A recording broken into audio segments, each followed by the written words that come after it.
ભારતનો નકશો જુઓ તો મથુરાથી દ્વારકા આવવું હોય ને તો મારી ઉત્તર ગુજરાત આવે આવે ને આવે તો 1 મહિનો મારા ત્યાં રહ્યા હોત ને તો અમારો વેપાર ચાલત. કેમ કૃષ્ણ અહીંયા આવીને બેઠા? હું વચ્ચે છું. મથુરાથી ડાયરેક્ટ નથી અવાતું, અમને કૂદીને દ્વારકા આવીને બેઠા. કોક વસ્તુ અમારા માટે તમે મૂકી નથી, એ ઠપકો દેવા આવીશું.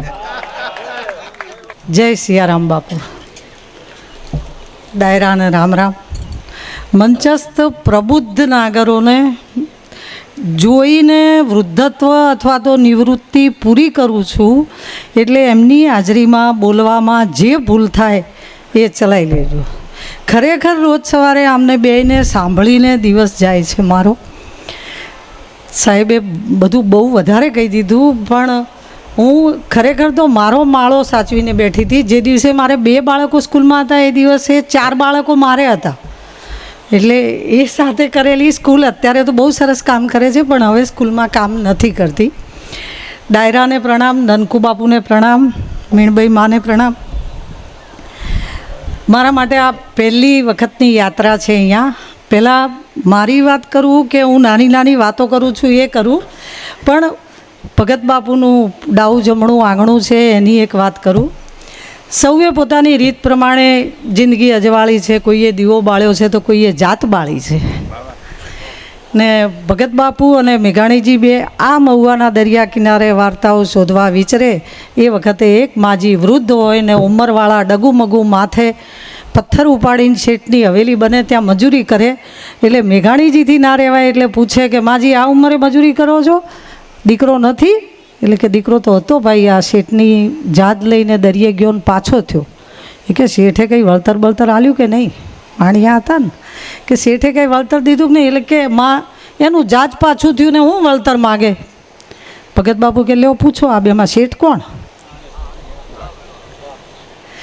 ભગત બાપુનું લોહી જેની રગોમાં દોડે છે અને મોરારી બાપુની જે ગળથુથી લે છે એવા સરવા કાનવાળા અને પાતળી જીભવાળા ચારણોએ જ્યારે મેં બોલવાનું ચાલુ કર્યું ત્યારે સૌથી પહેલાં વખાણ કરવાના ચાલુ કર્યા. મેં બોલવાનું ચાલુ નહોતું કર્યું, બોલતી તો હતી હું 30 વર્ષથી. મારા સંતાનોએ 6 મહિનાથી એને ઇન્સ્ટાગ્રામ પર મૂકવાનું કીધું મને કે તું આ રોજે છોકરાઓને રેક્ટ નામની એક સંસ્થા છે જ્યાં ગરીબોના બાળકો પોલીસની તલાટીની એવી પરીક્ષા આપવા માટે સૌરાષ્ટ્રના 250 દીકરાઓ ત્યાં મફત ભણાવીએ છીએ. અને મારી ઓળખાણ પહેલાં ના આપું ને પહેલાં એક સાધુની વાત મને જે ગમે છે એ કહું તો એક દરિયા કિનારે બહુ સરસ વેપાર ચાલતો હોય એવો જગડુશા શેઠ જેવો શેઠિયો હોય અને એના વાણ દરિયે વણ જ કરતા હોય. એટલે એને ખબર પડે કે દરિયા કિનારે સૌથી વધારે તકલીફ દરિયાની મધ દરિયે પાણી ખૂટે, અનાજ ખૂટે, બળતણ ખૂટે, દવા ખૂટે તો જહાજ હેરાન થાય છે. એટલે એમણે એવું નક્કી કર્યું કે હું એક સહારા નામનું જહાજ ફરતું કરીશ અને એ જહાજમાં બધી જ જીવનની રસ્તાની જરૂરી વસ્તુઓ હશે. એના ઉપર એણે એક ભગવી ધજા લહેરાઈ, ધજા ઉપર સહારો લખ્યું અને કોઈ પણ જહાજને કંઈ પણ વસ્તુ ખૂટે એટલે થોડાક જ મહિનામાં બધા જહાજને ખબર પડી ગઈ કે આ સહારાનું જહાજ છે. બધાય પોતે કોઈ પણ વસ્તુની અગવડ હોય ત્યારે ત્યાં આવે અને એ જહાજમાંથી એમને જરૂરી વસ્તુઓ મળે. એક વખત ચાંચિયાઓ જહાજ લૂંટવા આવ્યા ને એટલે એ જ જહાજ લૂંટી કાઢ્યું. હવે સહારાનું જહાજ લૂંટાય તો વાંધો નહીં, એ ધજા લૂંટી લીધી અને ધજા પોતાના જહાજ ઉપર ફરકાઈ એટલે હવે એમને કોઈ જહાજ શોધવા જવાનું નહીં. બધા જહાજ એ સહારાની ધજા જોઈને સામેથી એમની જોડે આવે અને બેઠા બેઠા લૂંટે. સાચું જહાજ તો ફરે છે. જીવન દરિયાએ આ સંસાર સાગરમાં જહાજ લઈને ફરતા આજના આપણા મનુષ્યોની આજે ધર્મ સંસ્થાઓ બાબતે આ જ દશા છે. આ જ દશા છે કે ચાંચિયાઓના હાથમાં ધજા જતી રહી છે અને માણસ શાંતિ લેવા, માણસ પ્રેમ લેવા, જ્ઞાન લેવા, માણસ ધજા જોઈને જાય છે. અંદર ચાંચિયો બેઠો છે ખબર નથી.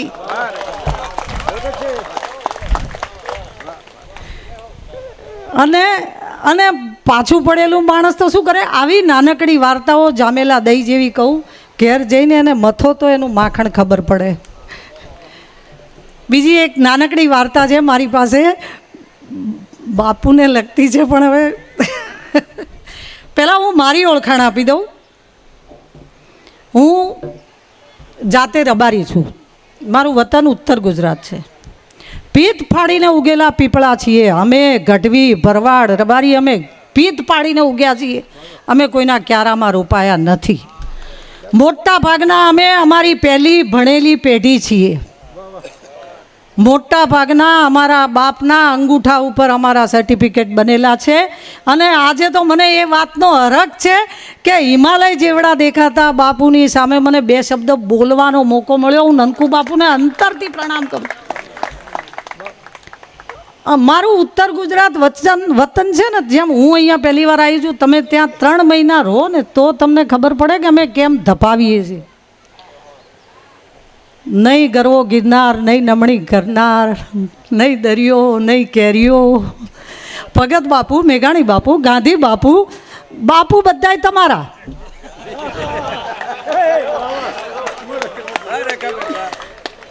સોનબાઈમાં, નાગબાઈમાં, મીણબાઈમાં, કરણીમાં, માવડી બધી તમારી.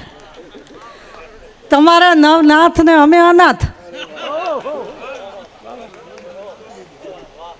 ખરેખર તમે ત્યાં 3 મહિના આવો, આમ પસાર ના થઈ જશો.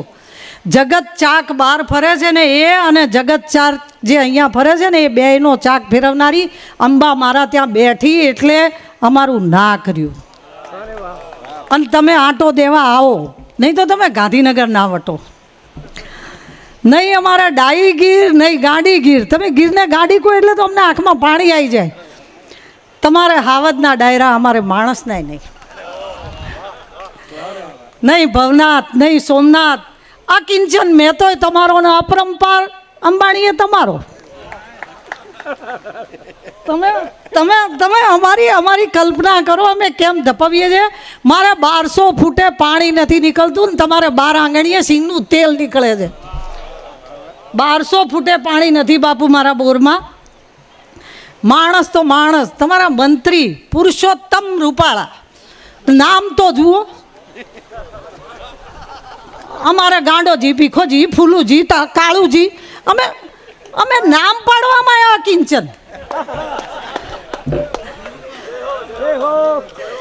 અમે બીજું કાંઈ નથી શીખવ્યું. અમારા 10 વર્ષના છોકરાને જૂના સ્લીપર 20 રૂપિયામાં વેચતા શીખવી દઈએ.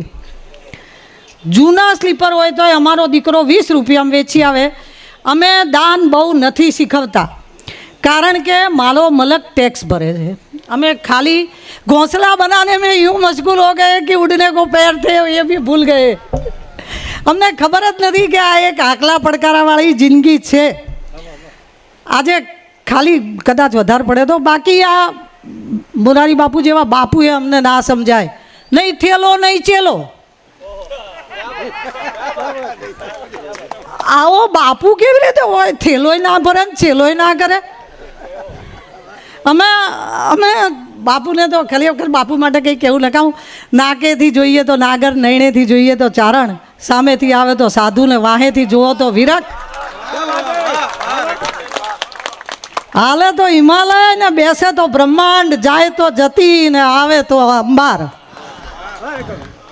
બાપુની તો વાત ના થાય. બીજું બધું ઠીક. હિન્દુ કાકાએ છેક 1960માં ચળવળ કરીને ગુજરાતના 2 ભાગલા પાડ્યા. આમ ઊભા ભાગલા પાડ્યા હોત ને તો અમે મહારાષ્ટ્રમાં જઈને ઈકડે તીકડે કરતે હોત. આડા પાડ્યા ને એટલે તમારા ભેગા અમારું નામ વિદેશમાં લેવરાય છે. અમને ઓળખે વસ્તી તમારા ડાયરાના લીધે. અમે બીજું કાંઈ કર્યું જ નથી. કારણ કે આ ખરેખર કહું તો મોદી સાહેબ આવ્યા ને એ પછી નર્મદા માને છેક ભરૂચથી ખંભે બેહાડ્યા ને મારા મલકમાં ઉતાર્યા. 2 વર્ષ તો મારો મલક નાયો કે નાચ્યો.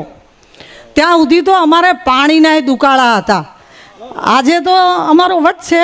પણ એક સીધી સાદી અન્યાયની વાત કરું તો ભારતનો નકશો તો જયભાઈ તો વિશ્વ ફર્યા છે, પણ ભારતનો નકશો જુઓ તો મથુરાથી દ્વારકા આવવું હોય ને તો મારી ઉત્તર ગુજરાત આવે ને આવે તો 1 મહિનો મારા ત્યાં રહ્યા હોત ને તો અમારો વેપાર ચાલત. કેમ કૃષ્ણ અહીંયા આવીને બેઠા? હું વચ્ચે છું મથુરાથી ડાયરેક્ટ નથી અવાતું. અમને કુદીન દ્વારકા આવીને બેઠા. કોક વસ્તુ અમારા માટે તમે મૂકી નથી, એ ઠપકો દેવા આવીશું. 125 વર્ષ જીવે. અમે પછી ભણતરથી ધપાવવાનું ચાલુ કર્યું. અમને ખબર પડી કે એના સિવાય છૂટકો નથી. મારી શાળા તો ઠીક, પણ મારો જિલ્લો પણ શિક્ષિત છે. જો અમે ભક્તિથી ધપાઈએ ને તો અમે ગોટે ચડી ગયા હતા કે સીધા જ અમારે ત્યાંથી નીકળીએ. એવા બ્રહ્માકુમારી આવે, ધીરે બોલો, સાદા ખાઓ, એટલે અમે ચૂપ થઈ જઈએ. એનાથી આગળ જઈએ એટલે શ્રીનાથજી આવે. શ્રીનાથજી કે 56 ભોગ કરો, નકરો દેકારો કરો. કીધું સારું, હવે ધીમે નહીં બોલવાનું, હવે જોરથી બોલવાનું. પાછું અમે એ ચાલુ કર્યું. પછી પાછા વળીએ એટલે શિહોર આવીએ. 1 લોટા જલ સારી સમસ્યા કા હલ. નથી થતા શિહોરવાળા બાપુ, નથી થતા. હલ કરવા છે, ઘણાય કરવા છે. જૈન કે માસક ક્ષમણ કરો, અલ્લાહ કે આખો દિવસ ભૂખ્યા રહો, નાખી રાત ખાઓ. ભક્તિ અમને ના આવડી અથવા તો ના ફાઈ.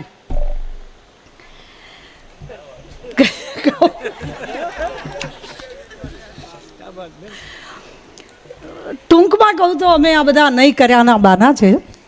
જેવું જાહેરમાં બોલવાનું ચાલુ કર્યું એવું સૌથી પહેલાં સૌથી વધારે મને ખરેખર ચારણોએ વખાણ્યું છે. પણ મને 15 દિવસ પહેલાં નનકુ બાપુનો ફોન આવ્યો કે માવડી મોરારી બાપુના સન્મુખ થયેલા છો. મેં કીધું હું એક વખત ગઈ હતી, એ દિવસે એમને મૌન હતું, તે મને હારી ખમ્માય નહીં કીધી. મને કે આવો ખમ્મા કેવરાઈ દઉં. મેં કીધું હું ખાલી ખમ્મા લેવા આવીશ, હું બોલીશ નહીં. આવડા મહાત્મા સામે હું નહીં બોલી શકું. જય બાપુ તો ઊંઘમાંથી ઉઠાડો તોય બોલે. મેં કીધું મને નહીં ફાવે. એટલે મને કે માવડી તમે પેલા ઇન્સ્ટાગ્રામ ઉપર બોલો છો ને, એ 2-4 કકડા બોલી જવાના. હવે મેં કીધું તમને ચારણોને કોણ સમજાવે કે 2-4 કકડા નહીં બોલાવતા, નહીં આવડતા. અમે રબારી છીએ, અમને ધોકો જ આવડે છે. અને અમે આ કર્યું જ નથી. અમે તો હવે કદાચ આને કોઈ રાજકારણમાં ના લેતો, અમને 56ની સાલમાં આવીને કોઈ એમ કે તમે બધા એસટી બસમાં બેસી જાઓ, એટલે ગીર બરડા આલેચ બધા એસટી બસમાં બેસી ગયા. 26માં આવીને કહો કે બસમાંથી ઉતરી જાઓ, એટલે અમે ઉતરી જઈએ. અમને ઉતારી મૂકે તો ઉતરી જઈએ, અમને બેસાડી દે તો બેસી જઈએ. બાપુ આપણા આખા મેં મારા સંતાનમાં તો એક તો છે કે અમેરિકા બિલ્ડર છે ને એક ડેપ્યુટી કલેક્ટર છે ને, એ બધાને મેં કીધું કે મારા જીવનનો સૌથી પવિત્ર દિવસ કેવો હોય તો હું આજનો કહીશ કે મને બાપુની સામે બેસવા મળશે. બાપુ જેવા એક શિક્ષક હતા. સદગુરુની જીવનમાં બનેલી સત્ય ઘટના છે જયભાઈ, કે બહુ તોફાની હતા અને એક ટીચર શિસ્તના આગ્રહી હતા. એટલે પાછળથી પેનમાં ટીચર જતા હોય એટલે ઇંક પેન ખાલી કરે. ઇંક પેન આમ છાંટીએ ને એટલે સહી પડે એના ઉપર. ટીચરની આખી સાડી પાછળથી ડાઘા પાડ્યા. ટીચર ઓફિસમાં ગયા પછી પટાવાળો બોલાવવા આવે છે કે ચાલો તમને મેડમ બોલાવે છે. છોકરાને ખબર પડી ગઈ કે ટીચરને પાછળ આંખો હોય. ગયા એટલે ટીચર કહે છે પેન લાય, ઇંક ભરી આપું, ભણીશ કેવી રીતે? શિક્ષક આ, લોક શિક્ષક પણ આ. તું છાંટા ઉડાડ ને હું તારું ઘડતર કરું. ધરતી તો મારી માણસ વાયા હોય ને તો માણસ ઉગે એવી છે. મહેસાણા જિલ્લો કમ નથી, મારે ચારણ ખૂટે છે. મારી વાત કહેનારું કોઈ નથી ત્યાં. નહીં તો મારા એક કાકા છે અને અભણ છે. દીકરો જતો હતો એટલે કે આટલો વહેલો અંધારામાં ક્યાં જાય છે? જુવાન દીકરો માથે મોવડી બાંધીને, એટલે કે આજે શિવરાત છે ને એટલે લોટેશ્વર ચાલતા જવાની બાધા છે. એટલે કે કેમ આપણા શંકર જોડે કંઈ બબાલ થઈ છે? અડધી લીટીમાં આખો વેદ કહેનારા માણસો હજી કે ત્યાં પડ્યા છે. પણ એનું કહેવું એમ હતું કે ગાવડા ચાર તો સાંજે છોકરા દૂધ ભેગા થાય, ચાલતા ગયા પૂરું નહીં થાય. આ જે વિજ્ઞાન છે ને એ જ આપણને ધર્મ સમજાવે છે. મને એક વખત નીતિનભાઈ પટેલ મળ્યા હતા. મેં કીધું તમે ભાજપમાં હશો ને તો તમારે લોહી લાલ હશે, મારું તો લોહી પણ કેસરી છે. મને તો સનાતન ધર્મ એટલો ગમે છે. અને મેં નજીકથી જોઈને મને એમ થયું કે મારો સનાતન ધર્મ એ એક ધરતી છે, એના ઉપર ઉગેલા બીજા બધા ધર્મો એ એના ઝાડવા છે. રૂપાળા જાવડાવા છે, આંબા જેવા હશે. કોઈ ધર્મ નાનો નથી. મેં જી ઇસ્લામ 1 વર્ષ સુધી જોઈ હતી. કોઈ વાત એવી નથી કે જેમાં કંઈ પણ ખોટું શીખવાડતા હોય. અર્થ તમે કેવો લો છો એ તમારા ઉપર છે. અને એના આ મારી સનાતનની ધરતી ઉપર ઉગેલા તમામ ઝાડવાને મારી સલામ છે. 10 મિનિટ થઈ ગયો તો બંધ કરી દો.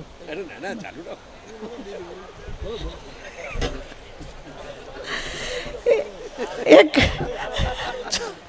ખરેખર બોલો છો ને કે લાડ કરો? એક ગરીબ વિદ્યાર્થીઓને ભણાવતા પછા કાકા રિટાયર થાય, માસ્તર હોય, એટલે એમને એમ થાય કે મારું શરીર સરસ છે તો હું હજીક બી ભણાવું. ઝાડ નીચે બેસીને દીકરાઓ ભણાવવા માંડ્યા તો એવું અદ્ભુત ભણાવે કે દીકરાઓ વધતા જ ગયા. પછી કોઈક દાનેશ્વરી શેઠિયાઓને દયા આવીને પૈસા આપ્યા કે કાકા 2 ઓરડા બનાવી દો. 4 ઓરડાના પૈસા ભેગા થયા એટલે કાકાએ દિવાલો ચણવાની ચાલુ કરી.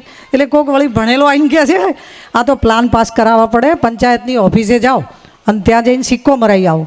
પાછા કાકા બધા કાગળિયા લઈને પંચાયતની ઓફિસે મામલતદાર જોડે 1 ધક્કો, 2 ધક્કા, 3 ધક્કા, 4 ધક્કા, પણ સહી થાય નહીં. મામલતદાર સાહેબ કે સમય નથી. પેલા પટાવાળાને પૂછ્યું કે સાહેબ સહી નહીં કરતા? એ કે કંઈક સમજો. હવે આ સમજો શબ્દ તો સરકારમાં એટલો બધો ઉતરી ગયો છે ને કે સમજો એટલે સમજી જવાનું બધું. પછા કાકા માથે હાથ લઈને બેઠા કે સાલું હવે એક તો રૂપિયા માંગીને તો દિવાલ કરું છું, સમજું હું? વ્યવહાર ક્યાંથી લાવો? કરપ્શનના પૈસા ક્યાંથી મળે? પછા કાકા નિરાશ બેઠા હોય છે ને એક માણસ દૂરથી આવે છે. ઓહો કાકા તમે અહીંયા શું કરો છો? એટલે કે ભાઈ આ કાગળિયામાં સહી કરાવવા આવ્યો હતો. એટલે કે થઈ ગઈ? ના કે બાકી. અરે કે આ મામલતદાર આપણી નિશાળનો વિદ્યાર્થી છે, લાવો બધા કાગળિયા લાવો, આપ ઘડી સહી કરાવી દઉં, લાવો કે બી હાલ થઈ જશે. પછી કાકા કે હે કે હા, તો કે કાગળિયા પાછા લાય, મારી નિશાળની ઉપજ આવી હોય તો હું બંધ કરું.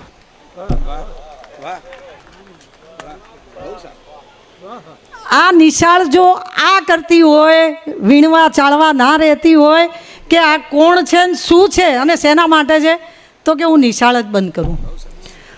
મારે 4 સંતાનો છે, 4 અદ્ભુત રીતે સુખી છે. મારે એની જાહેરાત નથી કરવી, પણ બધાએ મોટા ભાગના શેઠિયા સુખી થાય એટલે દાન પુણ્ય કરે. મારી પાસે બી પ્રભુએ આપેલી અપાર સંપત્તિ છે અને એના કરતાં પ્રભુ બધા સુખ બધાને નથી આપતો. કમિશનર ઓફ પોલીસ તરીકે જેણે અમદાવાદને સર્વ કર્યું છે એ દેસાઈ સાહેબ અત્યારે નીચે બેસીને મને સાંભળે છે. એટલી હું નસીબદાર છું. બધી જ રીતે મારે મજા છે. પછી મેં દાન કરીને, મારી પોતાની સ્કૂલ હતી, મને કોઈ રિટાયર કરે નહીં. મેં કીધું મને હવે રિટાયર થવું છે. એટલે કે હવે શું કરીશ? મેં કીધું મોરારી બાપુની કથા ઘરે બેસીને સાંભળીશ. એટલે કે મોરારી બાપુ ઘેર બેસી રહે છે? એણે મને એ પૂછ્યું મારી દીકરીએ કે બાપુ ઘેર બેસે છે? કીધું ના, બાપુ તો કે ઊઠ ઊભી થા, તને જે આવડે છે એ છોકરાઓને કહે. એ પછી મેં 2 થી 3 સંસ્થાઓમાં, VSSM મિત્તલબેનની સંસ્થા છે એની સાથે જોડાઈ છું. મને બહુ ગમે છે એમનું કામ. મારી રેક્ટમાં તો બહુ જ બધા સૌરાષ્ટ્રના, પણ મને એમ થયું કે હું 5 રૂપિયા આપી દઉં એટલે હું છૂટી. એટલે મને મારા બહુ ભણેલા હોશિયાર બાળકોએ મને શું કીધું કે ગાયોને નિરણ ના નાખી દેવાય, ગાયો ચરાવવા બહાર નીકળવું પડે. અને મેં પછી બહાર નીકળવાનું ચાલુ કર્યું. 1-2 વાર્તા કહેવાની હોય તો કહી દઉં. એક છેલ્લી એક ભાઈ બહુ દુઃખી હોય અને એ એક મંદિરે જઈને એને રાત્રે 2 વાગે બેઠા હોય અને એ સોસાયટીમાં એક શેઠ, બહુ જ સુખી શેઠ બેઠા હોય. એ શેઠ એમની સોસાયટીમાં રાત્રે 3 વાગે ઊંઘ ના આવે એટલે પોતાની ગાડી લઈ અને આંટો મારવા નીકળે. એટલે તે એરિયામાં આવેલા મંદિરે જાય. એટલે મંદિરે પેલો ભાઈ રાત્રે 2 વાગે બેઠો હોય. એટલે અનાયાસે રાત્રે 2 વાગે કોઈ એકલો પુરુષ બેઠો હોય એટલે શેઠ પૂછે, ભાઈ અત્યારે મંદિર? એટલે પેલો ઢીલો થઈ ગયો કે મારા પત્ની ખૂબ બીમાર છે, મારે નાના 2 બાળકો છે, ડૉક્ટર કહે છે કે સવારે 10,000 રૂપિયા નહીં ભરો તો દવાખાને ઓપરેશન નહીં થાય. એટલે કે પ્રભુ આગળ બેઠો છું. પેલા શેઠ સુખી હતા, એમને દયા આવી એટલે 10,000 રૂપિયા પાકીટમાંથી કાઢીને આપ્યા. સાથે પોતાનો નંબર લખેલું વિઝિટિંગ કાર્ડ આપ્યું કે કંઈ કામ હોય તો કહેજો. પેલો કે તમને અહીંયા મોકલનારો મોટો શેઠ મને ઓળખે છે, મારે નથી જોઈતો તમારો નંબર. મારા મોટા શેઠની ઓળખાણ થઈ ગઈ છે. આજે હું એ ધન્ય થઈ ગઈ છું. પ્રભુ મુદ્રિકા મેલી મુખમાઈ. આજે હનુમાન જયંતિ છે. અચરજ નાઈ બાપુના હનુમાન જોડેથી અમે એટલું શીખ્યા કે વીંટી મૂકવા અનેક જગ્યા હોય પણ મોઢામાં મૂકીએ તો જન્મારો પાર થાય. રામ રામ. આભાર. જયભાઈ મને તમે દેખાયા નહીં એનું બહુ દુઃખ થયું. મને એવું થયું, મને દુઃખ થયું. આપણે જોશું.